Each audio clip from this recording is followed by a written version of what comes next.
planet kita, kehidupan bergantung pada kemampuan makhluk hidup untuk mendapatkan dan mengubah energi.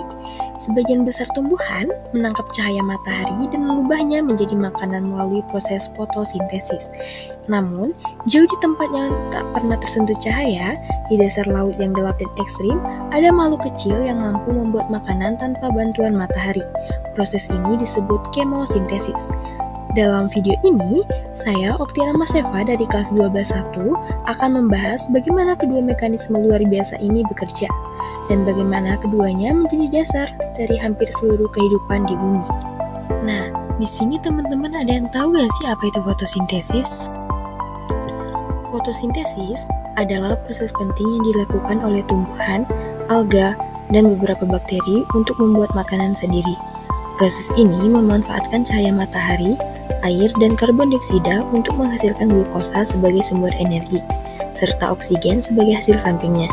Fotosintesis merupakan dasar dari kehidupan di bumi, karena menyediakan energi bagi hampir seluruh makhluk hidup dan menghasilkan oksigen untuk pernapasan. Kloroplas adalah organel tempat berlangsungnya fotosintesis. Di dalamnya terdapat dua bagian. Yang pertama ada tilakoid, struktur berbentuk cakram dan tersusun menjadi tumpukan yang disebut grana. Nah, disinilah reaksi terang terjadi, yaitu tahap fotosintesis yang membutuhkan cahaya untuk menghasilkan ATP dan NADPH. Bagian kedua adalah stroma, yaitu cairan di sekitar tilakoid. Nah, disinilah berlangsungnya reaksi gelap atau siklus Calvin, yaitu tahap yang menggunakan ATP dan NADPH untuk mengubah karbon dioksida menjadi glukosa. Reaksi ini tidak memerlukan cahaya langsung, tetapi tetap bergantung pada produk reaksi terang. Fotosintesis berlangsung dalam dua tahap besar.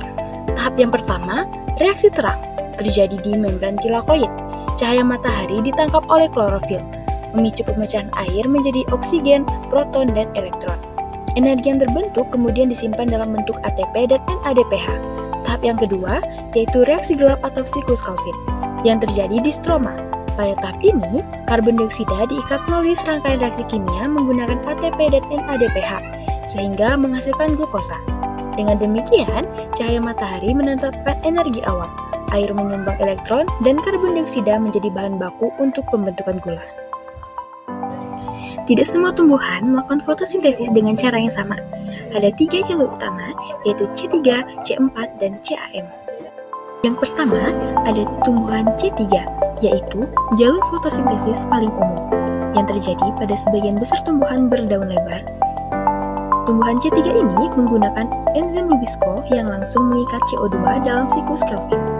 Yang kedua, ada tumbuhan C4, yang dimana memiliki mekanisme tambahan untuk mencegah kehilangan CO2 pada kondisi panas.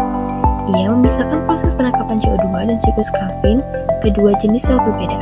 Contohnya ada di jagung dan tebu. Nah, yang terakhir ada tumbuhan CAM. Ia beradaptasi untuk lingkungan kering seperti gurun. Ia menangkap CO2 pada malam hari, lalu memprosesnya di siang hari. Contohnya kaktus dan nanas.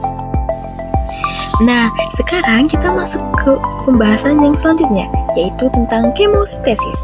Nah, jadi kemosintesis ini adalah proses pembuatan makanan yang dilakukan oleh beberapa bakteri, tetapi berbeda dengan fotosintesis ya. Nah, kemosintesis itu tidak memerlukan cahaya. Sebagai gantinya, organisme ini mendapatkan energi dari reaksi kimia, misalnya oksidasi hidrogen sulfida, amonia, atau besi. Kemosintesis banyak terjadi di tempat gelap total, seperti dasar laut dekat cerobong hidrotermal. Bakteri kemosintetik menjadi dasar rantai makanan di ekosistem ekstrim ini.